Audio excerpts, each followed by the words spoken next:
Shalom, selamat pagi Bapak Ibu serta saudara yang dikasih oleh Tuhan. Selamat memasuki hari yang baru di awal minggu ini.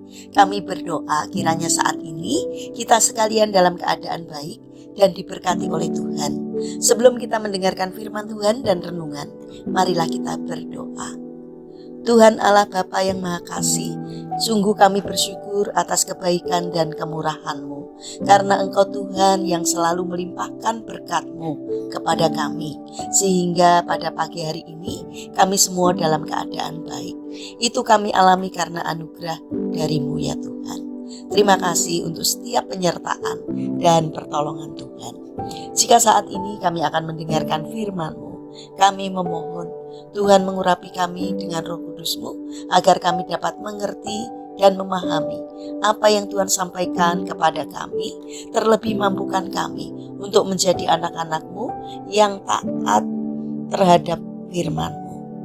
Terima kasih Bapa, di dalam nama Tuhan Yesus Kristus kami sambut berkat firman-Mu. Amin. Bapak Ibu serta saudara yang terkasih, bacaan firman Tuhan saat ini diambil dari TB2 Kitab Roma pasal 8 ayat 37. Demikianlah sabda Tuhan. Tetapi dalam semuanya itu kita lebih daripada orang-orang yang menang melalui Dia yang telah mengasihi kita. Tema renungan saat ini adalah lebih dari pemenang. Bapak Ibu serta saudara yang terkasih, ada seorang petinju yang sedang bertanding di atas ring. Dengan sisa-sisa tenaga dan wajah yang lebam karena pukulan lawan, ia terus berjuang hingga akhirnya memenangkan pertandingan tersebut. Setelah menerima hadiah yang besar, ia pulang ke rumah dan menyerahkan seluruh hasil kemenangannya kepada istri dan anak-anaknya.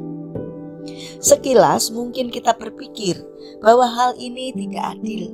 Sang petinju telah berjuang mati-matian dan menanggung rasa sakit, sementara istri dan anak-anaknya menikmati hasil kemenangan itu tanpa harus bertanding. Namun, disitulah letak makna kebersamaan. Petinju itu telah menjadi satu dengan istrinya dan membentuk satu keluarga dengan anak-anaknya. Karena kesatuan itu, kemenangan sang suami menjadi kemenangan seluruh keluarganya. Ia yang bertanding dan menang, tetapi istri dan anak-anaknya turut menikmati hasil kemenangan tersebut.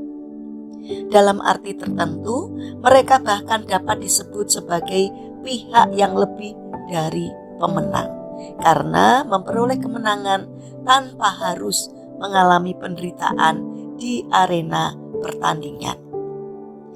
Bapak Ibu serta saudara yang terkasih, gambaran ini menolong kita untuk memahami kehidupan kekristenan. Alkitab mengajarkan bahwa kita adalah mempelai Kristus, yang berarti kita telah dipersatukan dengan Dia. Kristus telah berjuang bagi manusia dengan cara yang jauh lebih besar daripada seorang petinju di arena pertandingan. Ia rela dihina, disiksa, dan menderita sampai mati di kayu salib demi menebus dosa manusia. Melalui kebangkitannya, Kristus telah mengalahkan maut dan memberikan kemenangan kepada setiap orang yang percaya kepadanya.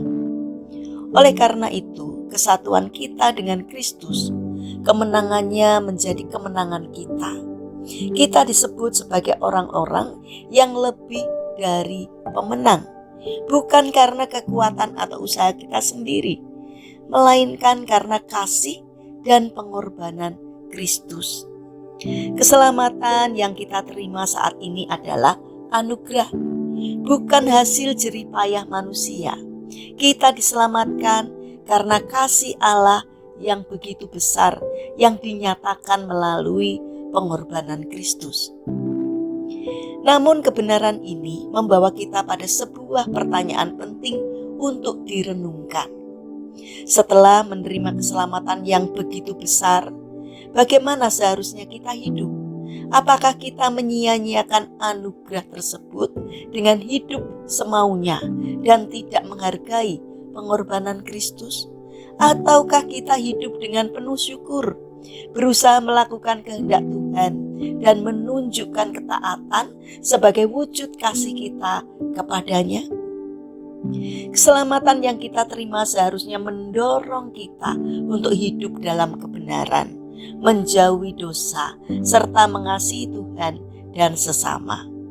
Hidup sebagai orang yang lebih dari pemenang berarti hidup dalam kemenangan atas dosa, dalam ketaatan kepada Tuhan, dan dalam ucapan syukur yang nyata melalui perbuatan sehari-hari.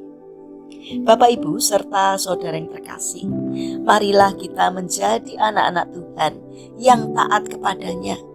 Biarlah hidup kita mencerminkan rasa syukur atas anugerah keselamatan yang telah kita terima.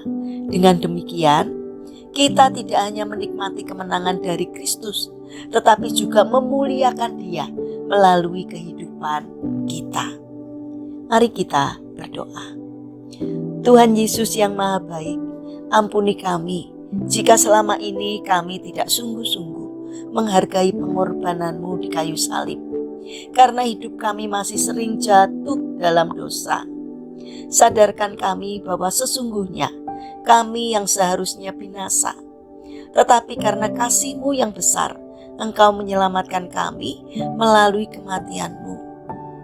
Tolong kami untuk hidup dalam ketaatan dan rasa syukur atas keselamatan yang telah Engkau anugerahkan kepada kami. Bapa yang Maha Baik, kami berdoa untuk bangsa dan negara kami. Berkatilah bangsa kami agar dapat menjadi bangsa yang semakin bijaksana dan tidak mudah terprovokasi oleh kelompok orang-orang yang tidak bertanggung jawab. Tolonglah agar semakin banyak orang yang memiliki karakter baik di negara kami, supaya bangsa kami semakin hidup makmur dan sejahtera karena berkat-Mu.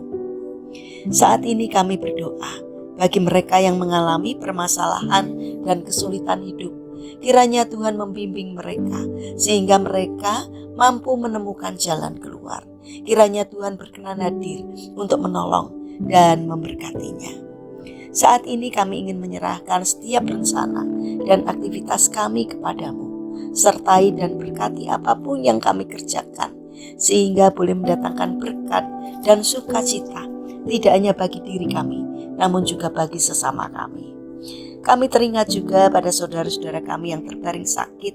Kami memohon kiranya Tuhan berkenan hadir untuk menjamah dan menyembuhkannya. Terima kasih Tuhan atas setiap kebaikan-Mu.